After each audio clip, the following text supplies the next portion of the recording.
Hello, I am Wilfredo Hontiña Jr. at your service. Philosophy, thinking, ideas, concepts, analysis. Here we go. When we start, our topic for today is about Bangsamoro Struggle. As we all know, the current situation is that the Bangsamoro is on the mode of transition. Yeah, we have this Bangsamoro Transition Authority. They handle this transition process. And eventually, the transition process was extended. Primary reason was because of pandemic. People cannot exhaust their processes, their jobs, their work. They cannot work well. So why did we end up with this Bangsamoro, the creation of new Bangsamoro political entity, which is BARM, Bangsamoro Autonomous Region in Muslim Mindanao?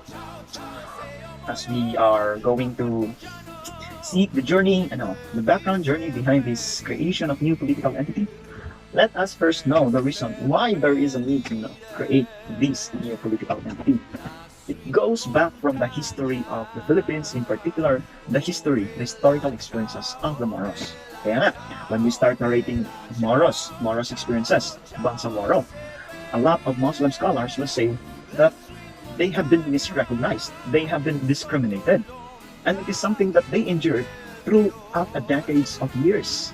They endured it from Spanish colonization, from American colonization, from Japanese colonization, even the colonial act, neo-colonial act of the Philippine Republic. The general community does not perceive Moros as unique, as different, but they perceive them as inferior and somehow associated with terrorism, which is completely wrong. In fact, if we carefully think about it, you can only combat terrorism by terrorism, and they end up branded as being terrorism because they are at first being terrorized. Who are those that terrorize them? Those colonizers. Those colonizers that dominates over them. So why, if we look at this history, there is a Moros way of life, but it was degraded, it was inferiorized, and the sad thing about it is that we Filipinos, who is much closer with the Moros, who are of the same bloodline with the Moros, who are of the same nationality with the Moros, also perceive Moros the same with these colonizers. That's why we branded ourselves as neo-colonial. There is hate, there is disrespect, there are biases in the news, there are biases in terms of work, those kind of things. And I believe each one of us, even though we are having those kind of behavior or attitude or perceptions towards the Moros, it is not something we decided. It's not something we are conscious of. It is something that suddenly, that eventually, that realistically happened without our own control. And who controls it? That's what we call as social domination. A form of social domination has been rained down to us Filipinos by those that colonize us. A conceptual and social domination. Conceptual in a way that we change our perspective. We do not recognize Moros as who they are. We have different concept of them.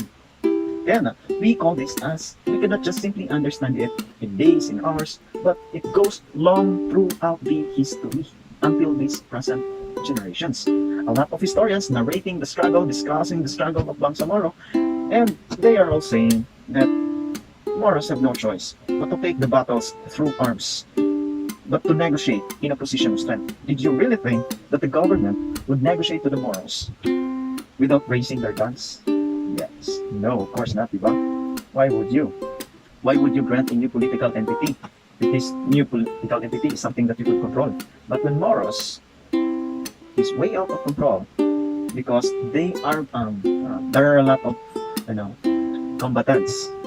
This group, armed group. So they are no longer a group of people who are fighting for certain ideology, but they are already a community. Community in a sense that the fight of these particular social groups, for example, the MILF, the MNLF, they are being supported by the mass community. Means to say, they gain the support of every Moro. And as a Philippine government, they are my constituents.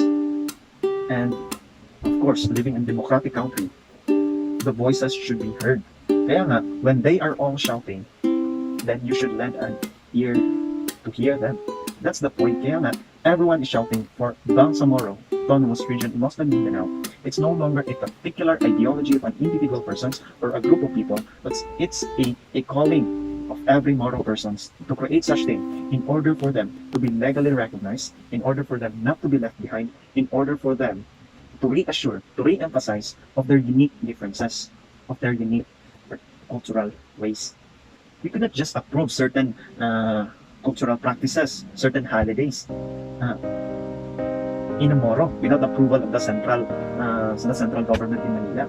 So, but with the creation of Bangsamoro Autonomous Region in Mindanao, a certain autonomy had been granted for them not to feel being dominated, for them not to feel being inferiorized, but to make them feel as who they are, to appreciate their own unique differences.